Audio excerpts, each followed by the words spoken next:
हमारा next topic जो है हम स्टार्ट करने वाले हैं केमिकल प्रॉपर्टीज़ ऑफ मेटल्स, क्योंकि हमने फिजिकल प्रॉपर्टीज़ देख लिया है। उसके पहले कुछ क्वेश्चन है उसे हम करेंगे और साथ में एक एक्टिविटी भी है जो कि केमिकल प्रॉपर्टीज़ से ही रिलेटेड है, इसीलिए हम इसे भी थोड़ा सा डिस्कस करेंगे। क्वेश्चन जो है वो कहता है that give an example of a metal which is liquid at room temperature. तो रूम टेम्परेचर पे लिक्विड होने वाला मेटल हमें पता है मरकरी होता है। आप लिखते जाओ अगर आपको लिखना है। सेकेंड है can be easily cut with a knife.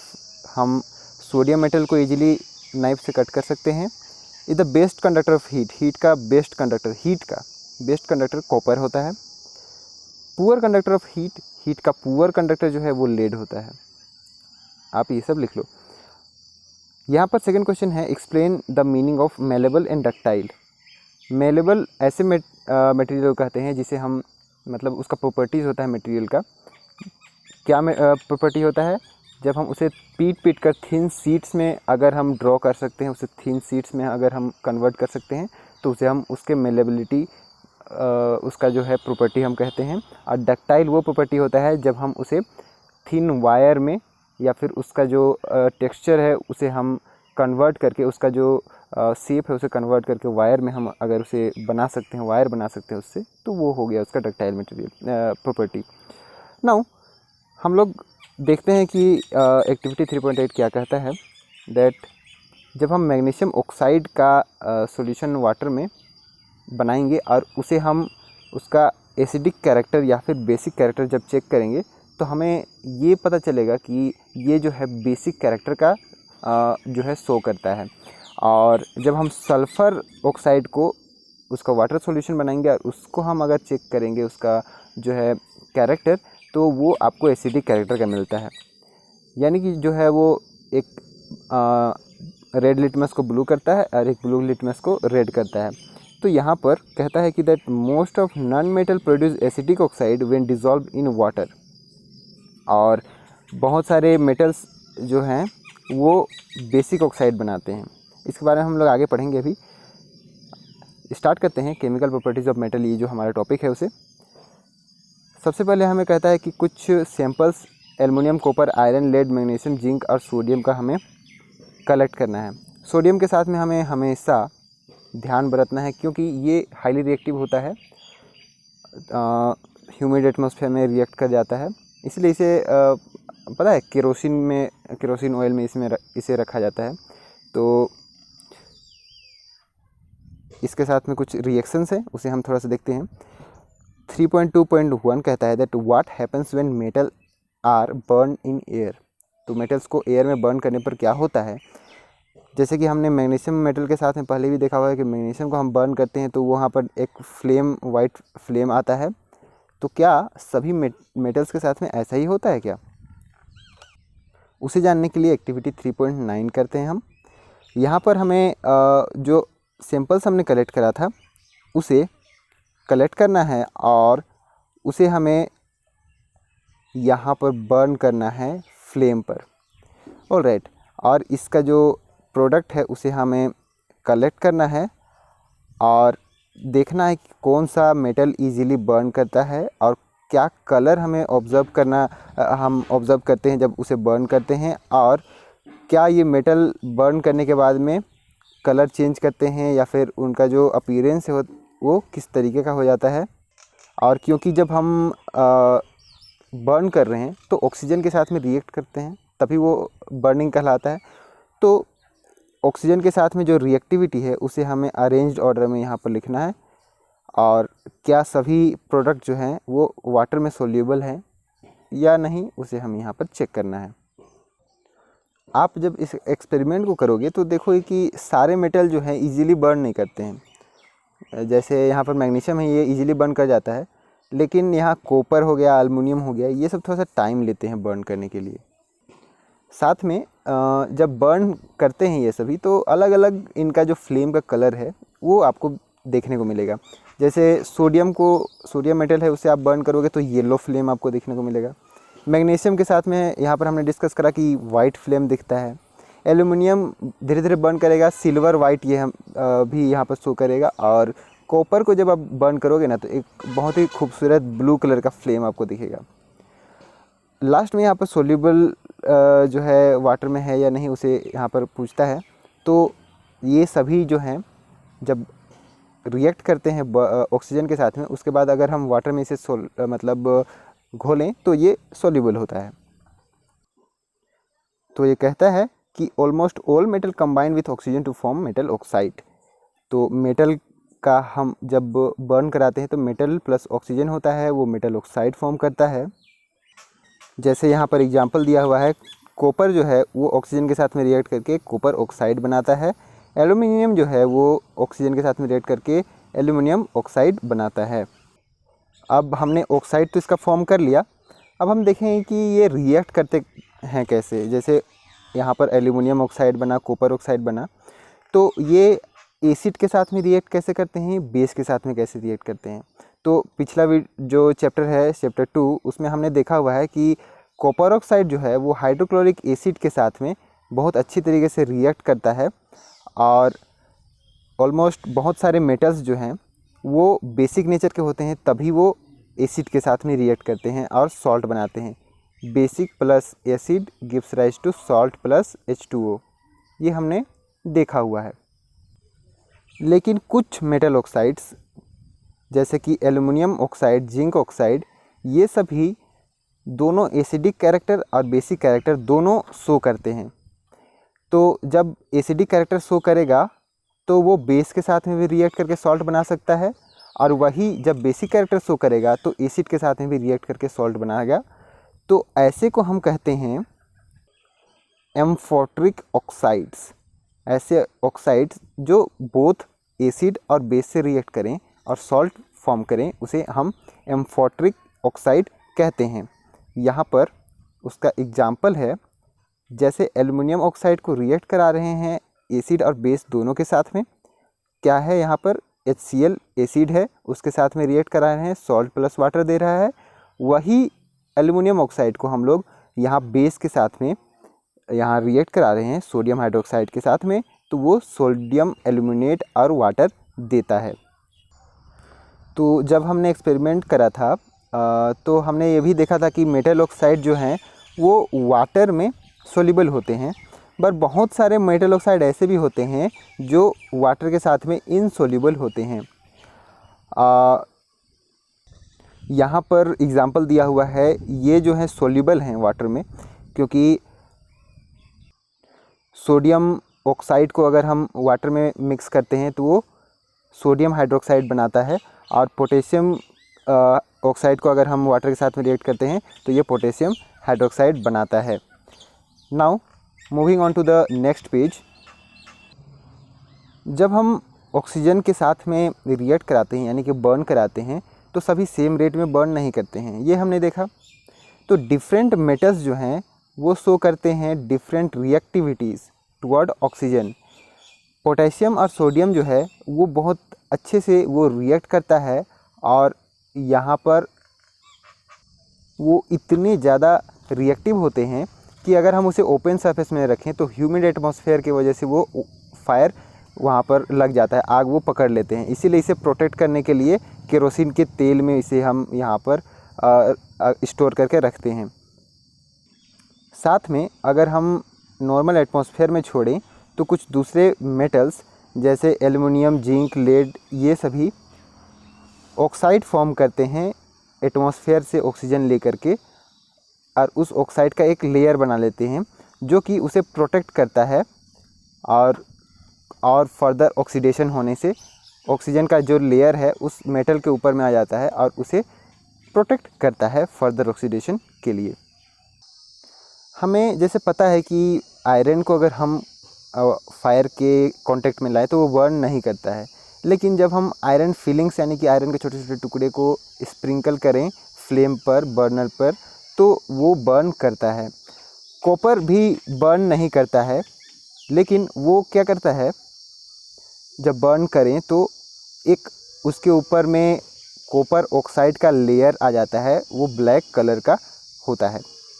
Silver और गोल्ड जो है वो ऑक्सीजन के साथ में रिएक्ट नहीं करते हैं, बिल्कुल नहीं करते हैं, हाई टेम्परेचर में भी नहीं करते हैं।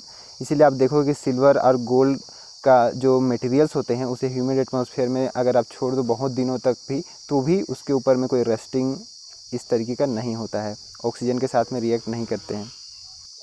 Moving further, after performing activity 3.9 you must have observe that sodium is most reactive of the sample and metals taken here. जितने भी हमने मेटल्स यहाँ पर लिए हुए हैं सबसे ज़्यादा रिएक्टिव सोडियम होता है। मैंने आपको पहले ही कहा कि सोडियम के साथ में हमें थोड़ा सा ध्यान रखना है इसके साथ में जो भी एक्सपेरिमेंट हम करेंगे तब। और मैग्नीशियम जो है वो थोड़ा सा कम है रिएक्शन के मामले में सोडियम से, लेकिन हम लोग सिर्फ इसी के वजह से हम लोग ये नहीं कर सकते हैं कि रिएक्टिविटी ज़्यादा है, या फिर सिर्फ हम फ्लेम टेस्ट करके ये नहीं पता कर सकते हैं कि कौन सा मेटल का क्या कैरेक्टर है। तो हम लोग कुछ और भी यहाँ पर एक्सपेरिमेंट करेंगे और देखेंगे कि क्या क्या उसके साथ जो है उनके प्रॉपर्टीज़, क्या केमिकल प्रॉपर्टीज़ निकल कर आते हैं। तो हमारा नेक्स्ट टॉपिक आता है what happens when metal reacts with water. अब हमें यहाँ पर पता तो ये चल गया कि मैग्नीशियम ज़्यादा रिएक्टिव है सोडियम से, बट हम जिंक, आयरन, कॉपर ये सब के बारे में भी थोड़ा सा टेस्ट करेंगे, क्योंकि उनका कुछ पता अभी तक कुछ चला ही नहीं है। बस इतना पता चला है कि कॉपर ब्लू फ्लेम देता है, और उनके जो फ्लेम्स टेस्ट हमने जो किए थे बस कुछ कुछ हमें पता है। चलिए देखते हैं, इस एक्सपेरिमेंट को करते हैं। एक्टिविटी 3.10, यहाँ पर हमें कुछ सैंपल कलेक्ट करने हैं और एक बीकर में हाफ फिल्ड कोल्ड वाटर लेने हैं, और उस कोल्ड वाटर पर हमें उस सैंपल्स को डालने हैं। उसके बाद में हमें यहाँ पर देखना है कौन सा मेटल जो है रिएक्ट करता है कोल्ड वाटर के साथ में, और उन्हें अरेंज करने हैं इंक्रीजिंग ऑर्डर ऑफ रिएक्टिविटी। और उसके बाद में यहाँ पर देखना है कि क्या कोई मेटल जो है वाटर के साथ में रिएक्ट करने पर फायर यहाँ पर प्रोड्यूस करता है क्या, और साथ में हमें ये भी देखना है कि क्या ये फ्लोट करना स्टार्ट कर जाते हैं अगर रिएक्ट करने के बाद में हम उसमें वाटर में डालेंगे तो। अब जब मेटल रिएक्ट जो नहीं करते हैं कोल्ड वाटर के साथ में, उन्हें हम हॉट वाटर के साथ में रिएक्ट कराएंगे, हॉट वाटर के बीकर में उसे डालेंगे, और उसके बाद में हम क्या करेंगे, उनके रिएक्शन को ऑब्जर्व करने के बाद में हम देखेंगे कि ये जो हॉट वाटर के साथ में रिएक्ट नहीं करते हैं उन्हें हम स्टीम के साथ में रिएक्ट कराएंगे। मतलब कि जो है हम लोग टेम्परेचर बढ़ाते जा रहे हैं, और स्टीम के साथ में रिएक्ट कराने के बाद में हम देखेंगे कि इनका जो है रिएक्टिविटी ऑर्डर क्या है। तो हम लोगों को बेसिकली क्या करना है कि हमें देखना है कि कम टेम्परेचर में और ज़्यादा टेम्परेचर में इनका रिएक्शन कैसा होता है, और जो कम टेम्परेचर में रिएक्ट करते हैं वो ज़्यादा रिएक्टिव हैं, फिर ज़्यादा जो टेम्परेचर में रिएक्ट करते हैं उनका रिएक्टिविटी धीरे धीरे कम होते जाता है। तो जब आप ये एक्सपेरिमेंट को करोगे तो आप देखोगे कि पोटेशियम और सोडियम जो है वो जो है ठंडे वाटर में भी जो है फास्ट रिएक्ट करते हैं, और इनका जो है वाटर में से ही आग निकलना स्टार्ट कर जाता है, तुरंत ये फायर पकड़ लेते हैं।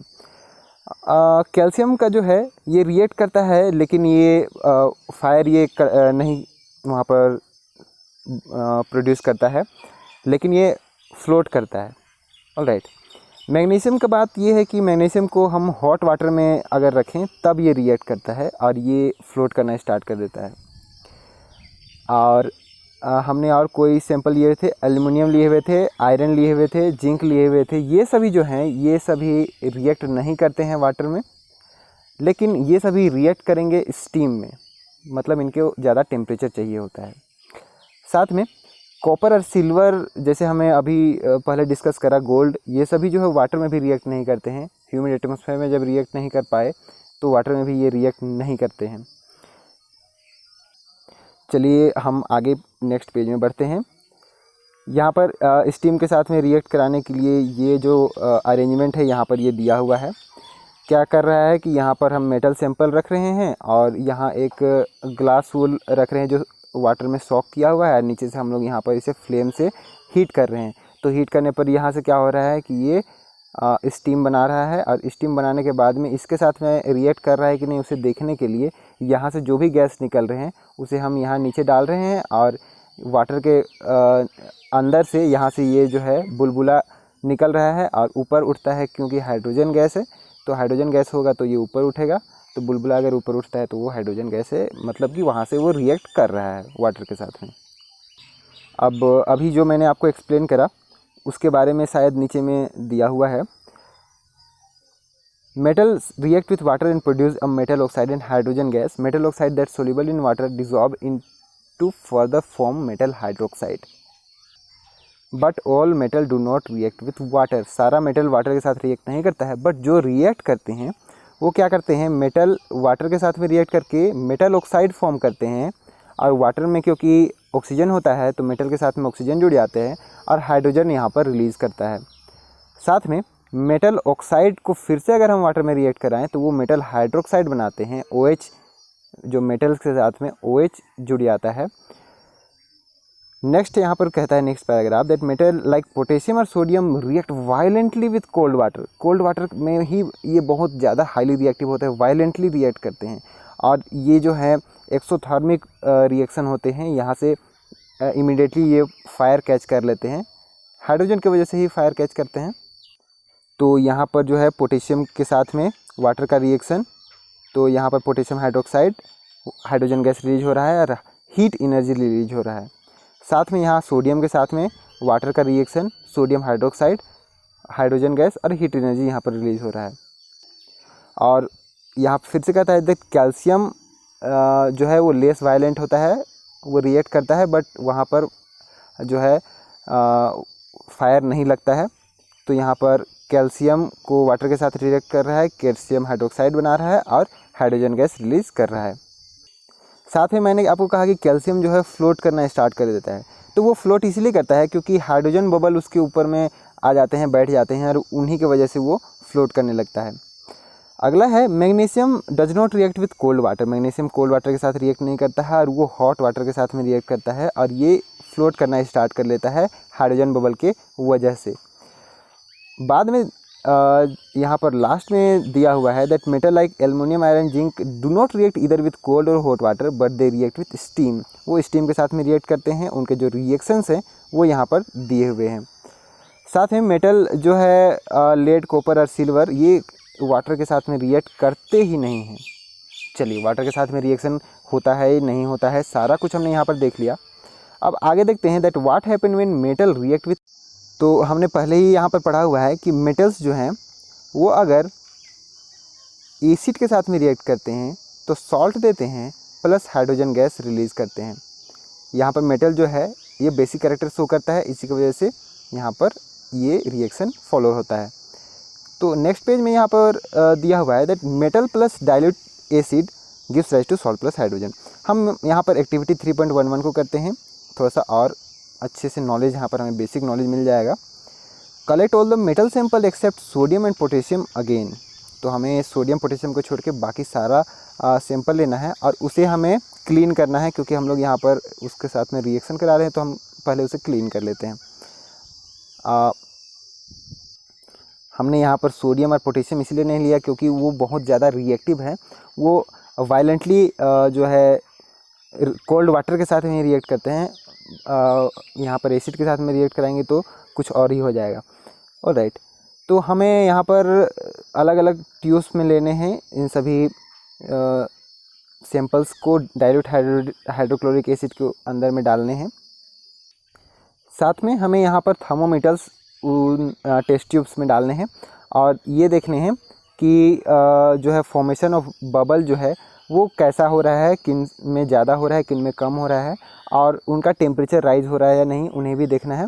और हमें सभी मेटल्स का जो है रिएक्टिविटी ऑर्डर को डाइल्यूट एसिड के साथ में उसे हमें डिक्रीजिंग ऑर्डर में यहाँ पर जो है लिखना है। तो हम यहाँ पर देखेंगे कि सबसे ज़्यादा रिएक्टिव जो है वो आपको मिलेगा मैग्नीशियम, वो हाईली एक्सोथर्मिक भी आपको मिलेगा और साथ में यहाँ पर बबल्स भी फॉर्म होते हैं। उसके बाद में आपको मिलेगा एल्युमिनियम, उसके बाद में जिंक, उसके बाद में आयरन।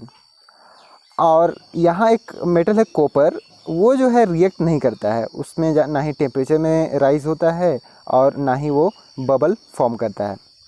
हमें यहाँ पर इक्वेशन भी लिखना है, right an equation two for the reaction of magnesium, aluminium, zinc and iron with dilute hydrochloric acid. इसका जो है मैं आपको यहाँ पर शो कर देता हूँ।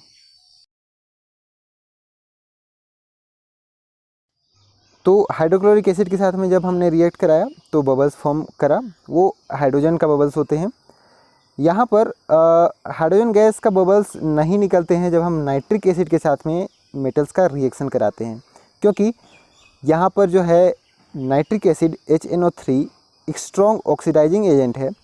यहाँ पर H2 प्रोड्यूस तो होता है लेकिन वाटर ही इसे रिड्यूस कर देता है, और यहाँ पर वाटर जो है H2 जो है उस पर O2 ऐड होकर के H2O यहाँ फॉर्म कर लेता है, और जो खुद NO3 जो है वो भी यहाँ पर रिड्यूस होता है, ऑक्सीजन वहाँ से निकल जाते हैं और वो जो है नाइट्रोजन ऑक्साइड्स N2O या फिर NO या फिर NO2 यहाँ पर फॉर्म करते हैं।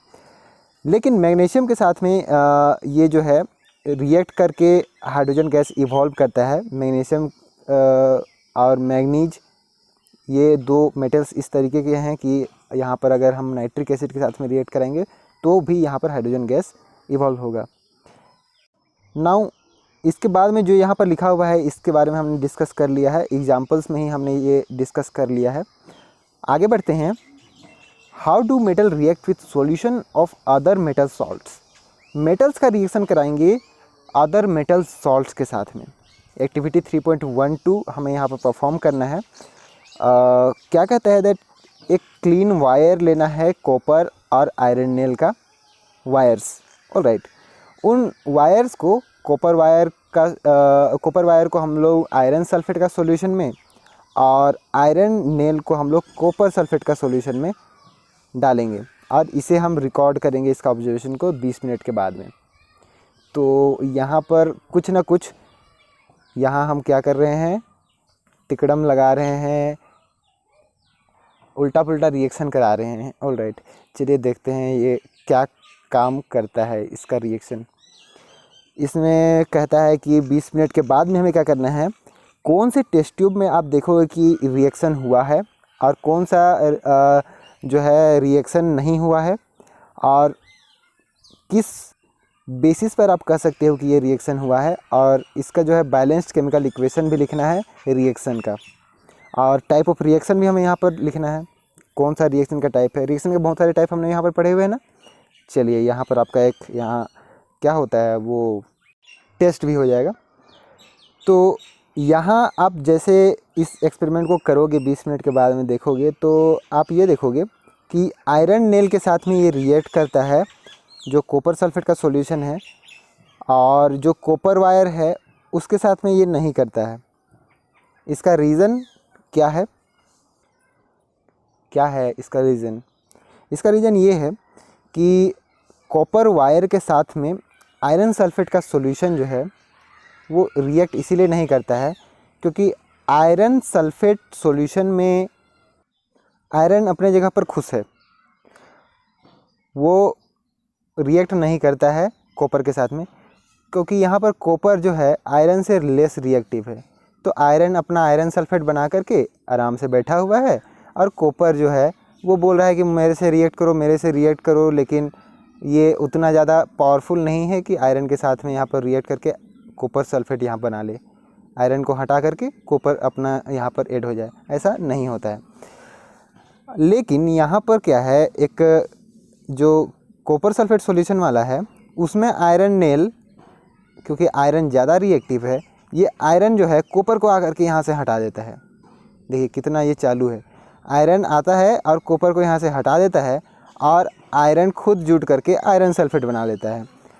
अब आयरन सल्फेट बनाएगा तो आयरन नेल के ऊपर में कुछ इस तरीके का यहाँ पर आप कलर चेंज भी देखोगे, रिएक्शन हो रहा है तो वहाँ पर कलर चेंज या फिर स्टेट में चेंज यहाँ पर होता है।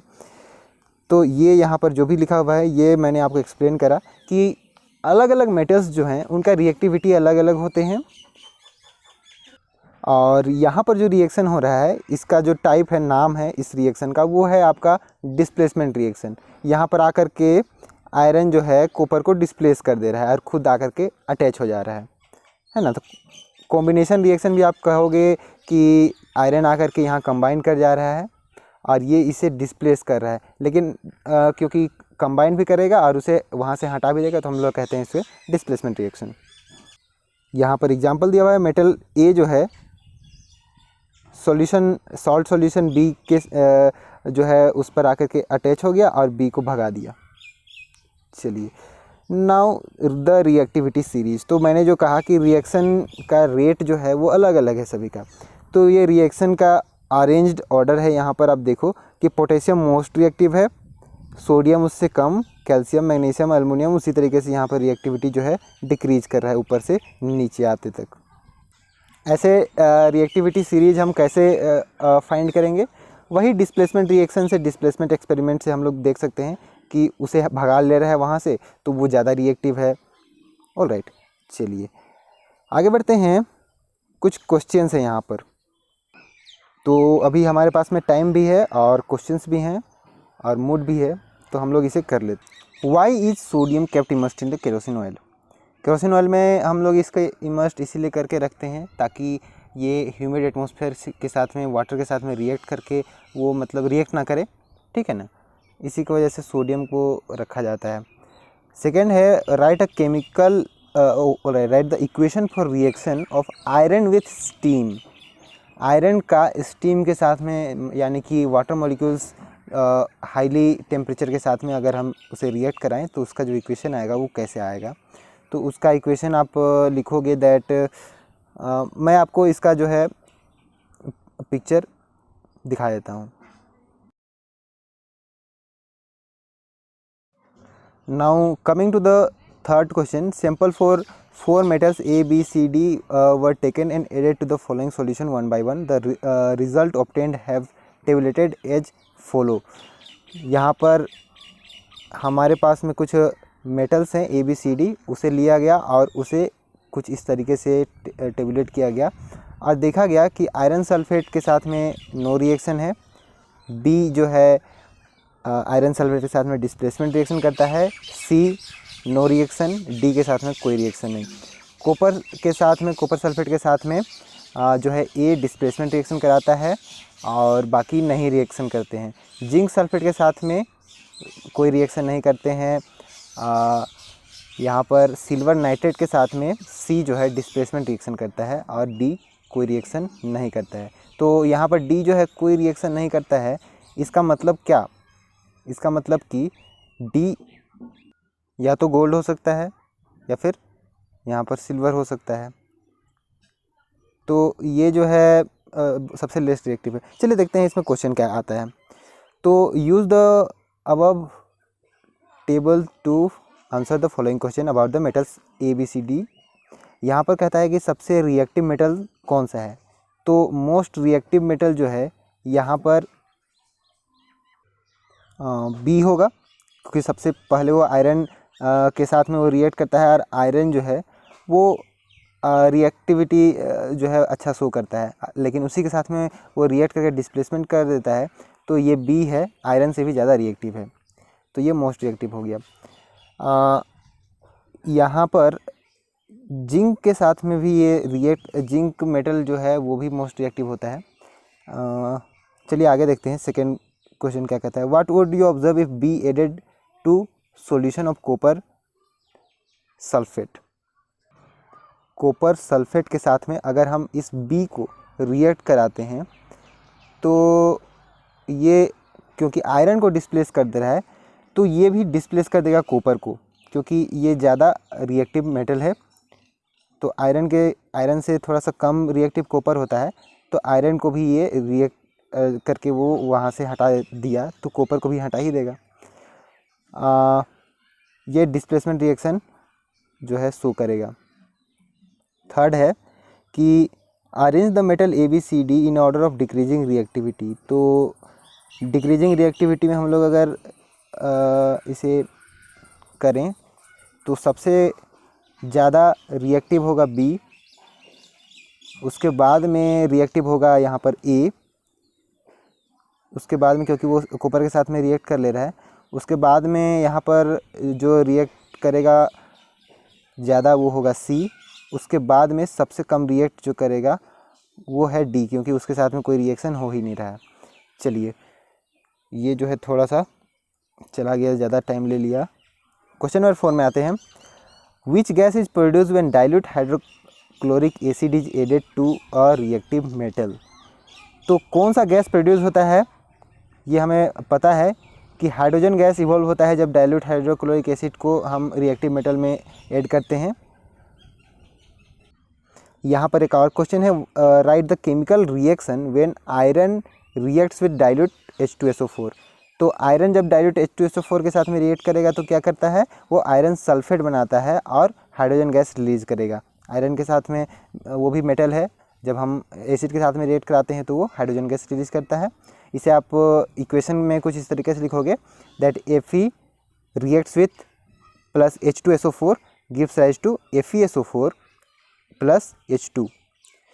चलिए आगे बढ़ते हैं क्वेश्चन नंबर 5 में। What would you observe when zinc is added to solution of iron sulphate, write the chemical reaction that takes place. तो आयरन सल्फेट के साथ में हम यहाँ पर जिंक का रिएक्शन करा रहे हैं। तो जिंक ज़्यादा रिएक्टिव होता है आयरन के साथ में, आयरन से जिंक ज़्यादा रिएक्टिव होता है। तो यहाँ पर ये क्या करेगा, यहाँ जो आयरन सल्फेट है उसे वो रिप्लेस कर देगा और वो बना लेगा जिंक सल्फेट। तो इसका जो है हमें अगर केमिकल रिएक्शन लिखना होगा तो हम लिखेंगे Zn प्लस FeSO4 यानी कि iron sulphate gives rise to ZnSO4 zinc sulphate plus Fe मतलब आयरन।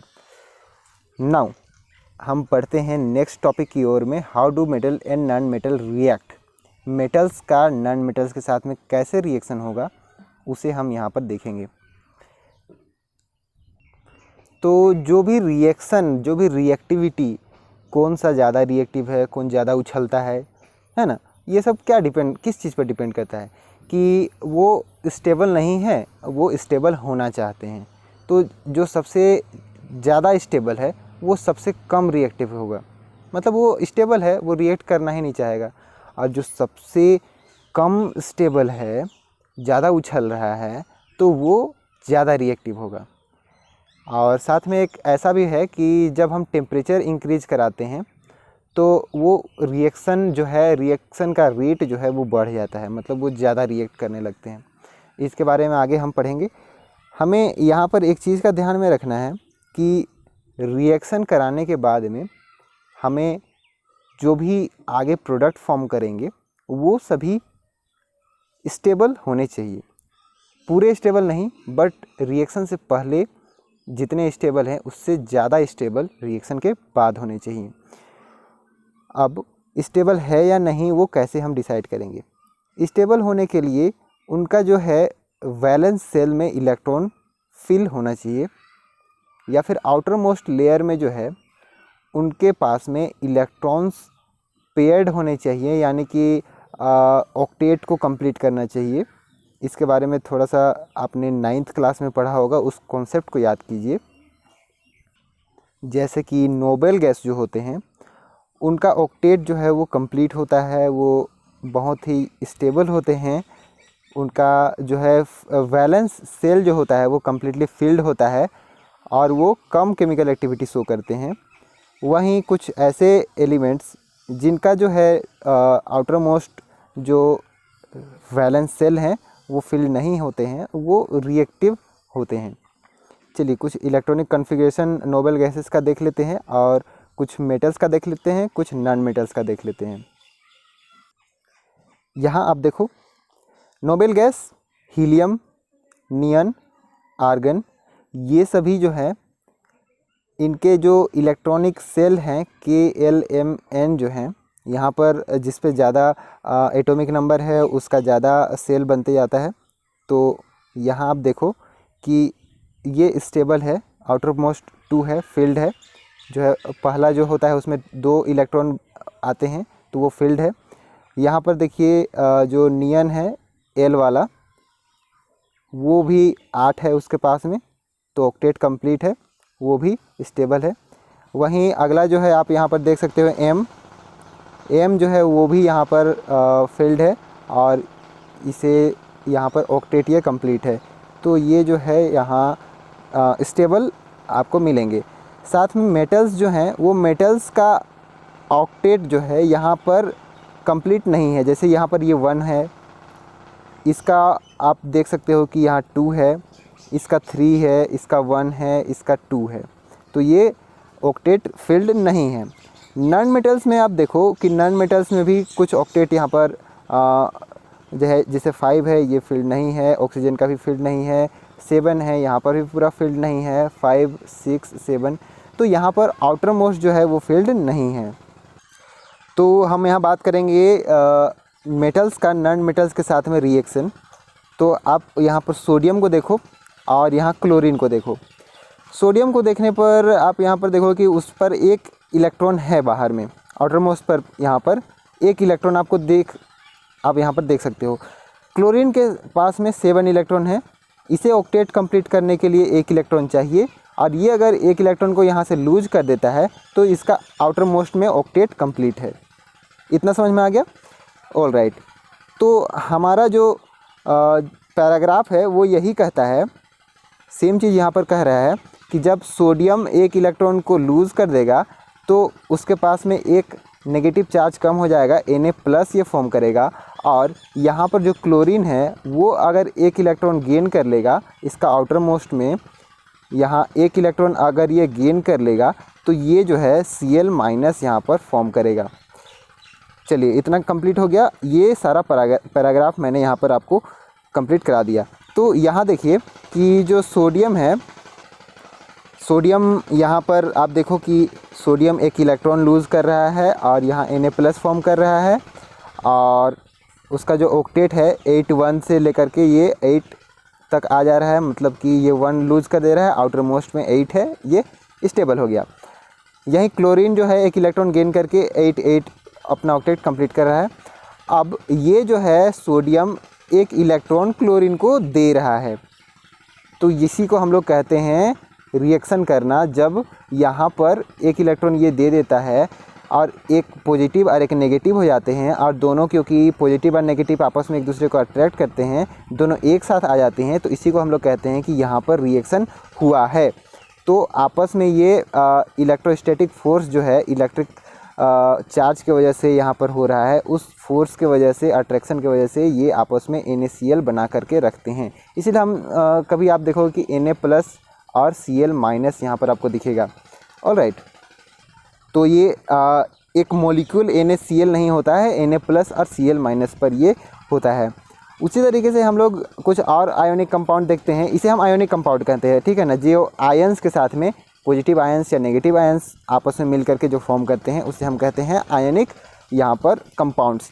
अब आयोनिक कंपाउंड मैग्नीशियम और क्लोरीन को भी हम लोग उसी तरीके से देखेंगे। Mg जो है मैग्नीशियम, Mg और Cl, तो इसका भी हम यहाँ पर देख लेते हैं। चलिए टेबल पर देखो कि मैग्नीशियम जो है उसके पास में 2 है आउटर मोस्ट पे, वो अगर इस दोनों को लूज कर दे तो ये बना लेगा, मैग्नीशियम का जो है ऑक्टेट कंप्लीट हो जाएगा, ये बना लेगा Mg2+,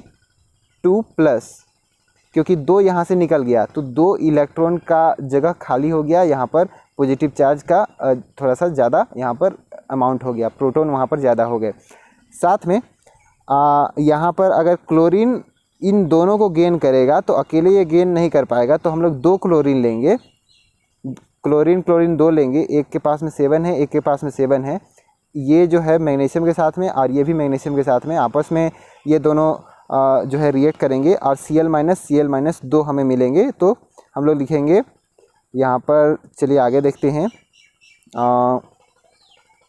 देखिए यहाँ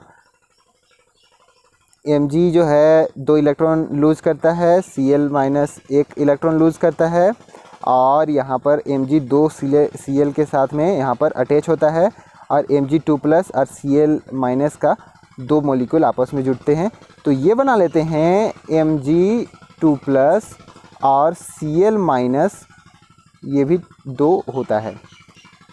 चलिए ये जो है फॉर्मेशन हमने यहाँ पर देख लिया मैग्नीशियम क्लोराइड का। तो यहाँ कहता है कि केटायन और एनायन जो है प्रेजेंट है इसमें। आप इसे यहाँ पर आप नाम दे सकते हो क्या, तो केटायन है हमारा मैग्नीशियम, एनायन हो गया यहाँ पर क्लोरीन। पॉजिटिव वाला जो है केटायन होता है, नेगेटिव वाला एनायन होता है। Property of ionic compounds, ionic compounds के प्रॉपर्टीज़। तो आयोनिक कंपाउंड जो हमने अभी देखे कि जो पॉजिटिव चार्ज नेगेटिव चार्ज बनाते हैं वो आयोनिक कंपाउंड होते हैं। इलेक्ट्रॉन लूज़ करने से, इलेक्ट्रॉन गेन करने से ये यहाँ पर फॉर्म करते हैं। कुछ एक्टिविटी यहाँ पर दिया हुआ है, एक्टिविटी 3.13। हमें क्या करना है, कुछ सैंपल लेना है sodium chloride, potassium iodide, barium chloride और कुछ ऐसे सॉल्ट्स का। और क्योंकि ये आयनिक कंपाउंड फॉर्म करते हैं, इनका फिजिकल स्टेट क्या है ये हमें यहाँ पूछता है। और यहाँ कहता है कि स्मॉल अमाउंट ऑफ सैंपल हमें लेना है एक मेटल स्पैचुला में, और उसे हमें यहाँ पर फ्लेम में बर्नर के साथ में, बर्नर के हेल्प में हमें उसे जलाना है और हमें उसमें कलर देखना है। और ये जो है डिज़ोल्व करना है इन्हें वाटर, पेट्रोल और केरोसिन में। हमें देखना है कि क्या ये डिज़ोल्व होते हैं। और हमें एक सर्किट बनाना है। सर्किट आज का थोड़ा ज़्यादा हो जा रहा है ना, ये सर्किट हमें यहाँ पर फॉर्म करना है, कोई बात नहीं। हमें सॉल्ट सॉल्यूशन लेने हैं और जो सॉल्ट हमने ऊपर में लिया हुआ है उसी का सॉल्यूशन जिसमें बना है उसे लेना है और देखना है कि ये कंडक्ट करते हैं या नहीं करते हैं। बैटरी हमें यहाँ पर कनेक्ट करना है, बल्ब हमें यहाँ पर इस तरीके से कनेक्ट करना है और देखना है कि हो रहे हैं या नहीं हो रहे हैं। What is your inference about the nature of this compound. आपको इन कंपाउंड्स के नेचर को भी यहाँ पर देखना है। तो आप देखोगे कि फिज़िकल स्टेट्स जो हैं इन सभी के, ये जो सॉल्ट्स हैं ये सभी हार्ड होते हैं, वाटर में इजीली सॉल्युबल होते हैं और ये जो है कंडक्ट करते हैं। आप ये सभी देखोगे और इनका जो है प्रॉपर्टी यहाँ पर कुछ दिया हुआ है, उनके जो फिज़िकल नेचर वगैरह होंगे, मेल्टिंग पॉइंट, बॉइलिंग पॉइंट क्या होगा, सोल्युबिलिटी क्या होगा, वो सभी यहाँ पर दिया हुआ है। तो क्योंकि आयनिक कंपाउंड है तो वाटर के साथ में सोल्यूबल होते हैं, आयनिक ये हैं, इसी की वजह से ये कंडक्टिंग भी हैं। आयंस जो होते हैं वो कंडक्ट करने में हेल्प करते हैं। और ये सॉल्ट हैं, ये हार्ड भी होते हैं। तो फिज़िकल नेचर जो है, आयनिक कंपाउंड्स आर समवाट क्या कहता है, hard, because there strong force of attraction, आपस में स्ट्रॉन्ग फोर्स ऑफ अट्रैक्शन है, पॉजिटिव नेगेटिव का इलेक्ट्रोस्टैटिक फोर्स ऑफ अट्रैक्शन है। मेल्टिंग या बॉइलिंग पॉइंट जो है वो हाई होगा क्योंकि ये बॉन्ड जो है वो मजबूत है काफ़ी। सोल्युबिलिटी जो है वो जो है वाटर में सोल्यूबल होगा और इनसोल्यूबल होगा केरोसिन, पेट्रोल, इन सभी में। सोल्यूबल इसीलिए है क्योंकि वाटर भी पोलर मॉलिक्यूल है, वो भी जो है पॉजिटिव, उसमें भी पॉजिटिव नेगेटिव का उसमें भी चार्ज होते हैं पार्शियली, तो इसी की वजह से ये सोल्यूबल होते हैं वाटर में। वाटर यूनिवर्सल सॉल्वेंट है ना। ये इलेक्ट्रिसिटी कंडक्ट इसीलिए करते हैं क्योंकि आयंस होते हैं, फ्री इलेक्ट्रॉन की वजह से इलेक्ट्रिसिटी का कंडक्शन होता है। और अगर हमारे पास में फ्री जो है नेगेटिव चार्ज हैं यानी कि फ्री इलेक्ट्रॉन्स हैं और यहाँ पर पॉजिटिव चार्ज है यानी कि वहाँ पर भी इलेक्ट्रॉन का डिफिशियंसी है, तो ये इलेक्ट्रॉन जो हैं पॉजिटिव चार्ज की ओर में आने की कोशिश करेंगे, तो यहाँ पर इसी की वजह से इलेक्ट्रिसिटी का कंडक्शन होता है। ऑलराइट, ये टॉपिक यहाँ पर इतना क्लियर हो गया, देन सभी कुछ क्लियर हो चुका है। अब ये नेक्स्ट क्वेश्चन है यहाँ पर, इसे हम नेक्स्ट वीडियो स्टार्ट करने से पहले करेंगे और आगे का जो है टॉपिक कंटिन्यू करेंगे। Till then take care, thank you.